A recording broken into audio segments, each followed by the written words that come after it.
In the words of the late George Carlin, BS is the glue that binds us together as a nation. Here comes a ton of it. It's time for BSing with Big Nate.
Such a stranger feeling,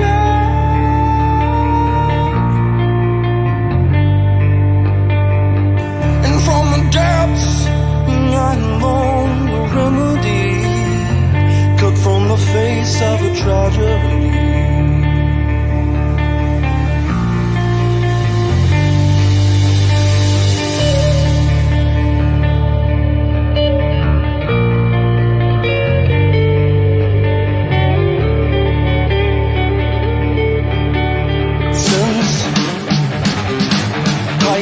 Every move I make, where the sweet breeze blows, is where I'll go. Blissful, yet overwhelming, yeah, my sea.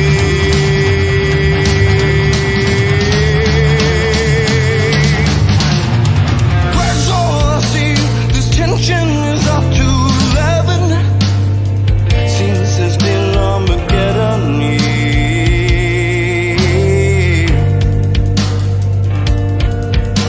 And what have I done? This feeling runs over me cold, and all that I am, and that is this devil in me.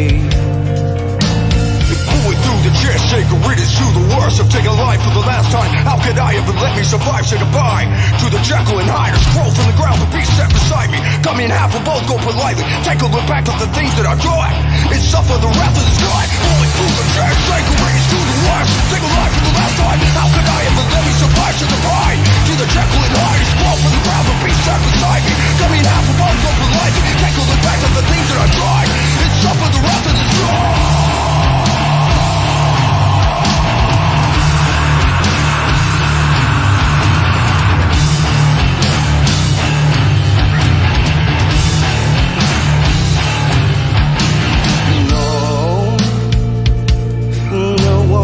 Save me. I've laid waste to it all,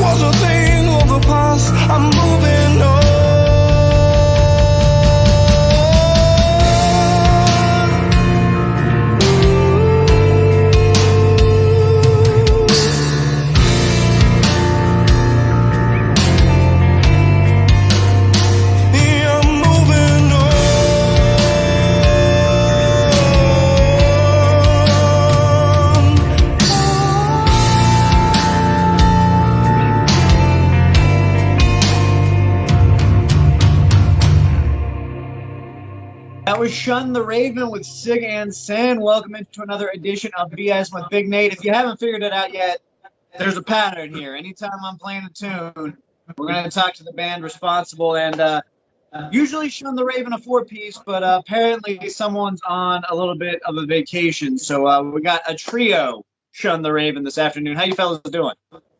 Good. How's it going, man? Hope you are. So what we need to do here before we get any further, let's introduce ourselves and our roles in the band. I will point out that the bassist is the missing member. So read into that what you will. Hey, what's up, guys? I'm Aaron. I'm vocals and guitar in the band. Chad, drummer. I'm Cody, and I'm also a guitar in the band. And Jairus Hi. is the bass player who is missing. He is on a little vacay. Yeah. Mr. Jairus. Hi. Vacation's always a little well-deserved. So we're going to start off. I want your thoughts on Sig and Sin and how you feel about it as a track. I enjoy playing that song a lot. It's one of our newest, of course, so we're going to have fun playing it, but I don't think that song will ever get dull. No, it's probably one of my favorite ones to play, too. It has a nice storyline to it. So it's pretty unique. Yes, very dynamic. Being a drummer is very fun to play. Just our songs are just, our songwriting is just really evolving thanks to Aaron and just, obviously the rest of the guys, but it's really getting creative and it's pushing us all to be better musicians. So, and this is another one that, Tale of Two Tales, this one and Clockwork, they're just new breeds. They're new visions, new just whatever you want, what have you. They're just new direction for the band, and and the music is getting very creative and very just experimental, and it's really fun to play as a drummer, pushing me and all of us to just be better and have fun writing. No rules. It's fun. Sky's the limit. It's endless. So. Well, that's what I like to hear is a new direction, but we're going to go back in a little bit of an old direction, and I want to know how Shun the Raven first got together. What's the background of Shun the Raven? I'll let Aaron start that one. Thanks. Yeah. All right, yeah. Man, I've known these guys forever. I mean, we're not just a band. It's not just like we pulled rolls off the street. I've grown up with Chad my whole life since a little kid. I've known him since he was a little kid. Jairus, we've known each other since we were little kids. It's just big we've family. got a lot of past. So yeah, it's a big family here, bro. I'll elaborate on that a little bit because I've known Aaron, as he said, since he was like a little brother to me when we growing up. But I left. I went to college, moved out to LA for a little while. So we lost contact for 15, 20 years. So I came back and he was with Jairus and they had another drummer. And so I just kind of fell into it, which is just crazy how we reconnected musically. I literally left and he took a keyboard. And I came back, and he just became this musical beast. And, he sent me a YouTube video of some Daughtry song he was covering or something, and I was, like, tearing up. And I was like, whoa, So, I've been playing music out in L.A. and, just, staying busy. But it's really cool. It's a really great story of, reconnecting, like Cody coming in as the fourth member, me coming back and reuniting with this guy, and I hadn't seen him in forever, and to come back and just, he's just this musical beast, genius, and it was just really cool, and just it all worked out. So, three-piece we started. When I came back, I joined with him and Jairus, and then Cody came in. Yeah, Cody was actually our merch guy for a while. Merch guy into He was fourth our member. Yeah, he was the Shun the Raven That's a prospect. great story. That's kind of like the farm team. I hear that happening, like not with necessarily like huge acts, like for instance, Aerosmith's not necessarily pulling out their merch guy, but you hear that with acts like before they get their start, is the merch guy will end up rolling in. So that's definitely a solid place to be, is to have Always be be able to count on me and play the guitar. So I like it. So I got three of you, and I usually play this game with one person. So we're gonna do this a little differently. I know a lot of bands don't like to pigeonhole themselves and put themselves in too narrow of a direction, but now it's by committee. So what I want you to do is to describe the sound in 3 words of Shun the Raven, but you each get 1 word, and you can't repeat. We'll go ahead. We'll start with Cody. Artistic.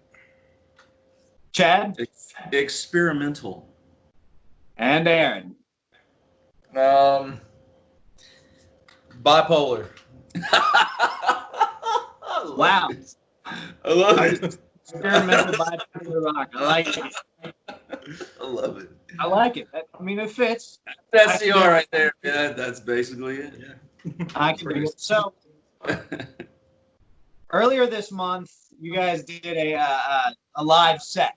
Not, of course, with a crowd, but you did something pretty killer. You did a live electric set and then an acoustic set with a Q&A. So there are a couple of things that I want to talk about with that. We're going to start with where was that at?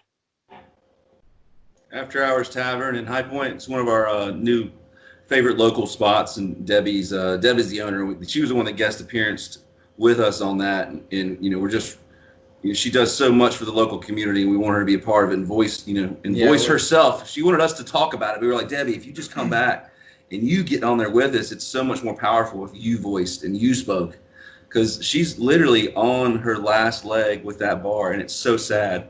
We have a show was pending for July 18th, and the governor just spoke today and basically just put a knife in that one. So it's like, this is her bar, and she, it's just tough. That, I mean, it is what it is. We know that this COVID's very serious, and it's kind of plateauing, and it's still elevating, and elevating in its little ways. And we understand that he has to do what he has to do, but it's just, on the other end, it's sad that you have to pick who can open and who can't.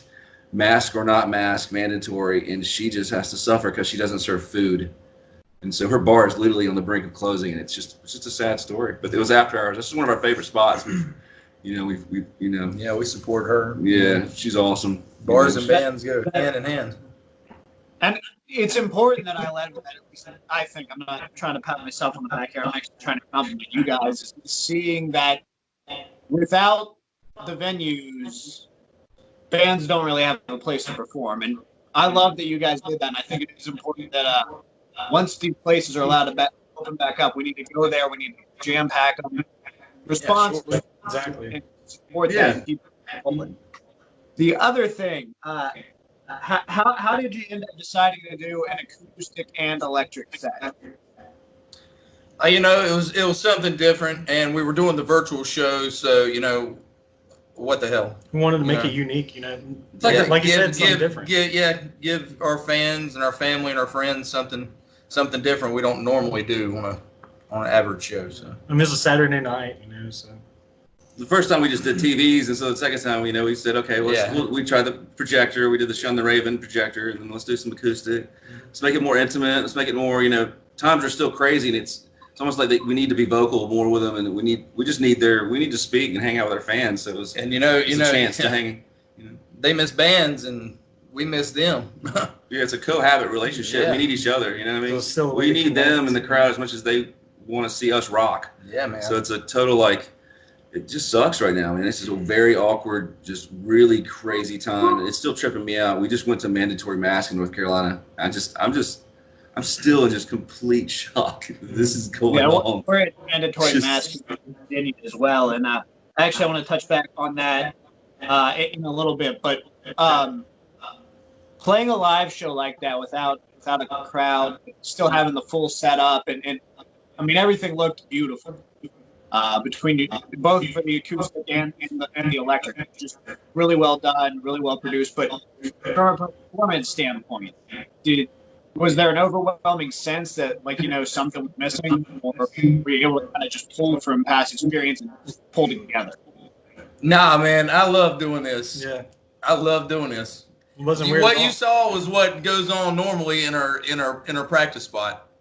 That was just in a normal, different place, I love playing. I love singing. I love these guys. It's just being able to do it. That's the whole part of the fun, just getting to play. It's an addiction in its own, and not having it and not being able to do it, man, it's on a whole nother level. Not being able to do it is the most boring thing in the world. Yeah, it's almost like this is our Super Bowl going Facebook Live now, because we can't play our shows. This is just like, plus we have our little crew there, our crew that helps us set up, and just our friend, there's a few friends in the crowd, minimal, that we can have in there because of the times. So they're kind of, getting us going. But it's just musicians that just want to perform, I'm not gonna lie, I'm a drummer and I love the crowd, and I know they do too. So I feed off that, and I miss that. I feed off that eye contact and that just like, someone putting their horns up, Seeing how the music affects everybody differently. I'm still rocking, but yeah, it's a probably level 8 there. Do you feel that with everything kind of being on lockdown, you've got not necessarily, but you've got a lot more new people finding your music and what you do? Kind of. Yeah, Yeah, that's true. I think so. We've had a few, we've had a few more reach outs to our fan page, that we haven't normally, like private messages to our band. There's a lot more people at home. Yeah, There's a lot more people's going to be focused on a lot more time. Probably Googling and looking for something, something different to listen to. I'm sure the internet is on fire. Yeah, a lot of Googler. I mean, I can't speak for you guys, but that's been my one positive takeaway from this whole situation, is the fact that I've got a lot more time to look into bands. I've got a lot more time to listen to music, but also because it became almost essential to beef up your web presence and kind of get out there in a virtual format. I feel like bands now are more accessible than ever, and I'm hoping it continues in that capacity. Yeah, I agree, definitely. Agreed. Yeah, I mean that show that we just played, we started at noon. Oh yeah, we worked our asses off on that show. And that's a non-paying show, and that's like just because we love what we do and we want to give the people that love us and show them how much we appreciate them. That's a full Saturday event. That wasn't just like you run in there and throw some stuff on the stage. That's testing projectors, TVs, just like we would for a normal show. Yeah, running, checks and stuff, and we set up different monitors. We had to move up front because the projector was farther back. So just a lot of stuff they don't know, But it's because we love it. We love what we do. And I think that ethic and that passion for it definitely came through in the video. It's definitely obvious that it's a labor of love, and you guys take care of it. I for one, really appreciate it and enjoyed it. You guys spoke about mandatory masks in North Carolina now, and I would be remiss if I didn't bring up, yes, exactly. There's a Shun the Raven mask. So we actually got into the mask game as well. I don't have mine with me, of course, because I'm in my home office, but we've got 105.3 The Bear Mask. But check it out. You can rep, and I think more bands need to do this, is you can rep your favorite band. You could rep Shun the Raven and still be compliant. Plus, at least in my case, it hides facial expressions. So I don't have to sit there and fake smile or just go through the motions. I'm a big fan, but where can they get one? Well, it's funny that you ask, Big Nate. I just literally decided to, this was when it started. I was like, I'm going to make some masks. And I just started Googling and trying to find a company. And I found this guy, and I just ordered just the minimum 20. I just paid my out of pocket, for me. And I just started, and I posted them, and sure enough, everyone was like, I want one, and didn't have enough. I didn't have enough. And I was just selling them for cost. I wasn't trying to make money off them. I was just trying to make my money back, So, and now, the current situation, I mean, shoot, we should have 100 of them. Yeah, we're going to be in the designing business. I do have 2 or 3 left on these last 10 that he sent me. So if you're watching this, hit me up. Or and quick. Have 1 or 2 left. But that said, we spoke earlier, and Aaron's thinking about putting a new design together. Maybe one of those. He does the whole full face. I don't know what it's called. It's called something. Yeah. Where it comes down through the neck area. It's a different, instead of a hooking on the ears. It's like a balaclava. Either way, it's definitely time to, people need them now, obviously. So yeah, and I don't foresee the masks going away anytime soon. And I mean, hell, even after the fact, they look cool as hell. Let's just say you're hanging on the mosh pit. There's dust kicking up everywhere. It's beneficial there. I vote in favor of it across the board. So you got my vote of confidence. Oh, cool. We'll work on What is on the horizon with the rest of 2020 and 2021 for Shun the Raven? Obviously, it's dependent on a lot of things, but in an ideal world, what are you guys looking to have done going into the next year? Man, we're just going to keep on digging. Right now, we're going to use this as our time off to keep on writing new material. We're going back into the studio. So we've got some more material we're going to dish out here in the future. And we're just going to keep on keeping on. And next year's a whole nother year. We'll have a positive outlook. We've got Blue Ridge Rock Festival has been rescheduled for 2021. We're going to keep our fingers crossed and have a high apple pie in the sky, and we're going to do that thing. Man, there's plenty of opportunities coming up. We've got to get through the clouds here. And find That's right. It's not like you guys are That's keeping it together, staying creative, staying in a rocking, going positive. Keeping on, man. Yeah, man. Facebook Live every now and It's not gonna then. last forever. We got a couple that we don't even know what's going to happen with July 31st now. I don't know. That's in Fayetteville. It's all That's up in the North air, Carolina. you know. So, Hey, man. yeah. That's Johnny Nethercutt. That's another show. Lately, I kind of just wait till the week of and see what's Yeah. going to happen because making plans is cheap now. We really don't know. It's so different. Yeah, it's a week by week kind of thing now. It's crazy. So where can they find Shun the Raven on the web? I mean, really, you name it. A lot of the social media platforms. You can find us, of course, on Facebook. YouTube. We're on Amazon Music. We're on iHeartRadio. We're on Spotify. We're on Apple Music. iTunes. Yeah. Google Play, iHeartRadio, Spotify, You name it. all that. We do have a shuntheraven.com. It's Yeah. we don't use it that much. It's not really updated now because of the times, because we just don't know when our shows are. I know I had Blue Ridge on there, but it's got basic bio and some pictures and stuff. But basically, yeah, like you said, all online platforms, like the major ones, we're on there. You can grab our tracks individually. Excellent. Well, Aaron, Chad, Cody, Shun the Raven, thank you for joining me. We've got another tune to play. It's a Tale of Two Tales. You want to tell me a little bit about that? Well, that's another bipolar song written by yours truly that just goes all over the place, man. And it's just, this is my way of speaking out, and it really works. It's a very interesting song instrumentally, because whenever we were writing it originally, all the parts together did not sound like one song. Yeah. Until we started putting them together in practice, and he added lyrics to it, it changed the whole entire idea of the song, and then That's it is what it is now. That's a good point, because I don't know if you know that we did play that acoustic, and I love play. I don't know. It was just us three playing it, and it just sound. I don't know the way we transposes acoustically, and I'm just getting new to the cajon and playing it, dynamically differently and 4/4 on it sometimes. Just is a different approach. But I'm really into the acoustic thing too. So we've discussed. Nothing's happening, but we've discussed. We'll see, buddy. We'll see. We're just discussing. It'd be cool to do acoustic stuff. We had a fun time doing it. It sounds good. It was different. It comes off. It does have a different people sound, like it. different vibe. So why not? But, that might be something we might touch in down the line. We'll see. I don't know how many places are hiring acoustic rock bands. To play. But maybe we'll break that mold. No covers. That's right. Acoustic rock metal guys. All right. Well, gentlemen, I thank you for your time, and let's rock. Nate, thanks for having us, man. Thanks for having us, man. Have a good night.